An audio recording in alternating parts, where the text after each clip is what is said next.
Ils espéraient une nouvelle vie. Ils ont trouvé la mort dans les eaux froides au large de Calais ce mercredi 24 novembre. 27 migrants qui tentaient de rejoindre le Royaume-Uni.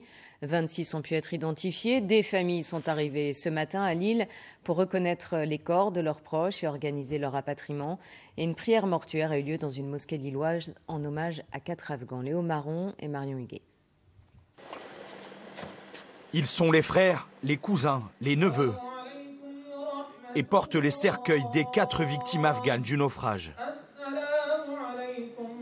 Réunis ce matin par les paroles de l'imam, un prêche pour seul adieu. Là aujourd'hui, ils ne sont ni des Marocains, ni des Afghans, ni des Français, ni des Britanniques. C'est des personnes qui appartiennent à la société humaine. Les victimes sont toutes formellement identifiées par la justice. Pourtant, ces hommes s'assurent qu'il s'agit bien de leurs proches. Il faut aussi voir un visage pour la dernière fois et ainsi commencer le deuil.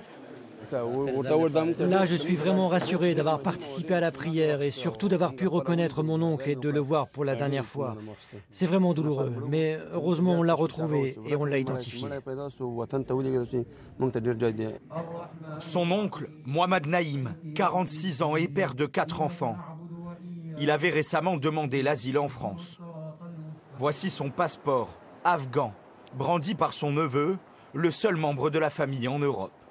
Il cherche aujourd'hui la vérité sur ce naufrage. Ils étaient dans la mer, dans l'eau, et les Anglais savaient qu'ils étaient en danger et qu'ils allaient mourir. Pourtant, ils n'ont rien fait. S'ils avaient agi, aujourd'hui, mon oncle serait vivant.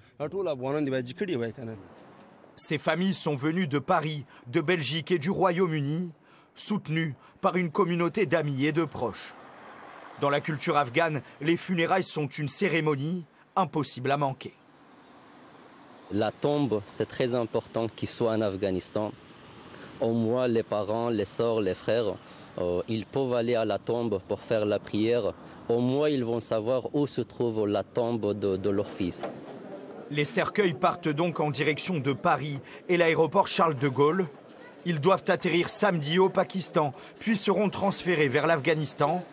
Selon le souhait des familles, les corps seront inhumés dans leur pays.